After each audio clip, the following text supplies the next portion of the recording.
Vous n'allez pas le croire. Les chasseurs de trésors ont trouvé une énorme pile de pièces de monnaie de collection de grande valeur. Combien peuvent-elles bien valoir? Alors que l'entrepôt numéro 1 est ouvert, David comprend qu'il s'agit d'un entrepôt familial complet. Tant d'objets ne conviennent décidément pas à Barry. Alors que le couple chauve y porte un vif intérêt. Lorsque les enchères ont commencé, le chauve et David font monter les prix jusqu'à 1600 $. Quand Darrell entre soudain dans la course, forçant finalement le chauve à débourser 2200 $ pour obtenir les droits d'achat. Passant à l'entrepôt numéro 2, Barry y remarque quelques meubles et un ventilateur. Mais visiblement cela ne l'enthousiasme guère. David, quant à lui, trouve l'entrepôt très propre, bien que le contenu fût clairsemé.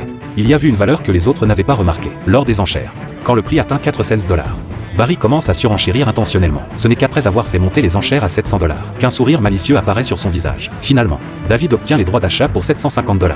Pendant ce temps, le couple chauve a commencé sa chasse au trésor. Britney découvre un petit coffre-fort, alors que le chauve cherche des outils pour l'ouvrir.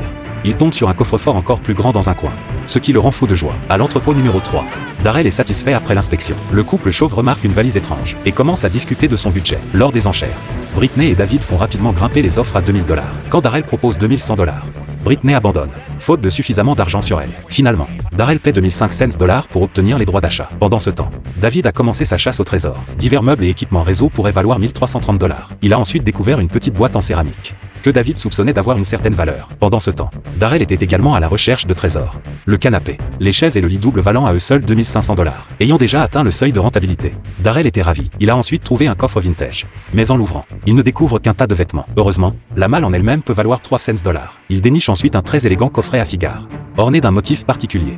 Mais sa valeur exacte reste inconnue. Pendant ce temps, le chauve s'attaque au coffre-fort. En ouvrant le plus petit, ils ont trouvé à l'intérieur des pièces de monnaie du 19e siècle. Puis le grand coffre-fort est finalement ouvert, révélant encore plus de pièces collector et de l'argent liquide, provoquant un rire euphorique chez le chauve. Darrell et son fils font expertiser le coffret à cigares. Le spécialiste indique qu'il a été fabriqué par la maison parisienne Dupont.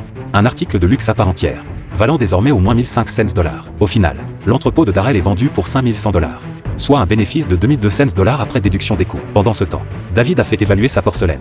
Mais en sortant du véhicule, il a fait tomber et briser la pièce. Cela a tellement mis David en colère qu'il a jeté son sac et son chapeau par terre. Finalement, son entrepôt est vendu pour 1330 $, soit un bénéfice de 580 $ après déduction des coûts. Pendant ce temps, le couple chauve fait expertiser les pièces de monnaie découvertes. Le spécialiste en présente l'origine et l'époque, et propose une estimation de référence de 20 000 $. Au final, leur entrepôt est vendu pour 22 000 $, soit un bénéfice de 19 800 $ après déduction des coûts. Il semble qu'ils aient été les véritables chasseurs de trésors d'aujourd'hui.